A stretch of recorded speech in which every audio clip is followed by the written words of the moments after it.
দ্বিতীয় বিয়ে নিয়ে সমালোচনাকারীদের এবার কঠিন জবাব দিলেন দেশের জনপ্রিয় গায়ক ও অভিনেতা তাহসান খান। দ্বিতীয় বিয়ের পর যেন মধুর সমস্যায় পড়েছেন সঙ্গীতশিল্পী অভিনেতা তাহসান খান। একদল ভক্ত তার নতুন জীবনের জন্য শুভকামনা জানিয়েছেন, আবার অন্য একটি দল স্ত্রী রোজা আহমেদের সঙ্গে তার বয়সের পার্থক্য ও দুজনের অতীত নিয়ে সমালোচনা মেতেছেন। তবে এবার সমালোচকদের কঠিন জবাব দিয়েছেন তাহসান। বিয়ে নিয়ে সমালোচনার প্রশ্নে দিয়েছেন কৌশলী উত্তর। বিষয়টি নিয়ে আরও বিস্তারিত থাকছে আজকের প্রতিবেদনের বাকি অংশে। কেটিভি ছবি চ্যানেল থেকে আপনাদের সাথে আছি আমি মাহমুদ রহমান সিয়াম।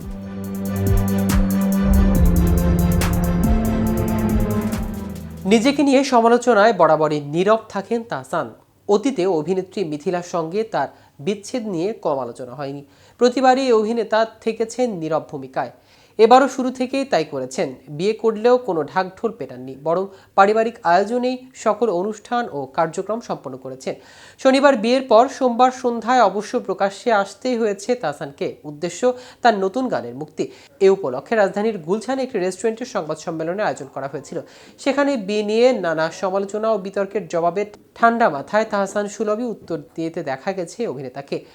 এক সাংবাদিকের প্রশ্নের জবাবে তাহসান বলেন, আমাদের দেশের মানুষের মধ্যে রসবোধটা একটু বেশি। এছাড়া আমরা জাতিগতভাবে একটু বেশি বিচারধর্মী। কিছু মানুষ আছে যারা সব সময় চুলচেরা বিশ্লেষণ নিয়ে একটু বেশি ব্যস্ত থাকেন। এটা উচিত না। এসব বিষয়ে মাথায় রাখলে এগিয়ে যাওয়া কঠিন। বিয়ের পরের অনুভূতি জানতে চাইলে শুধু হাসলেন অভিনেতা। এরপর বললেন, আমি অন্য 8-10 জন মানুষের মতোই। বিয়ে হলো আমার ব্যক্তিগত জীবনের একটা অংশ। আর্টিস্ট হিসাবে মানুষ আমার ব্যক্তিগত জীবন নিয়ে অনেক কিছু জানতে চায়, তাই বিয়ের মতো এত বড় একটি বিষয় লুকিয়ে রাখতে চাইনি। এর বাইরে আমার কিছু বলার নেই। এদিন প্রকাশ পেয়েছে তাহসান খান ও সিথি সাহার গান একা ঘর আমার। বিরহ ধাঁচের গানটি লিখেছেন তাহসান নিজেই। সঙ্গীত আয়োজনও করেছেন সাজিদ সরকার। অনুষ্ঠানে উপস্থিত থেকে নিজ হাতে অনুপম মিউজিক ইউটিউব চ্যানেলে গানটি প্রকাশ করেন তাহসান। সঙ্গে ছিলেন সিথি সাহা, সাজিদ সরকার সহ আর অনেকে। গানটি প্রসঙ্গে তাহসান বলেন, 7 থেকে 8 মাস আগেই গানটি লেখা।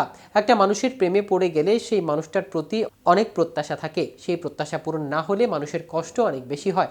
এমন হয় আপনি যাকে ভালোবাসেন সেই মানুষটা আপনাকে কষ্ট দিচ্ছে আর আপনি সেই কষ্টটা পুষে রাখছেন।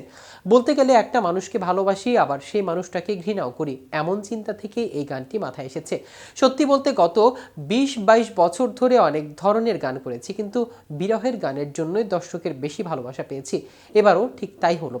এদিকে গায়ক তাহসান ও রোজা আহমেদের বিয়ের ছবি ঘুরছে হাজারো পোস্টে। শুভকামনার বন্যার সঙ্গে চলছে নানা কৌতূহল। সবচেয়ে বেশি কৌতূহল, হানিমুনে কোথায় যাচ্ছেন তাহসান ও রোজা দম্পতি।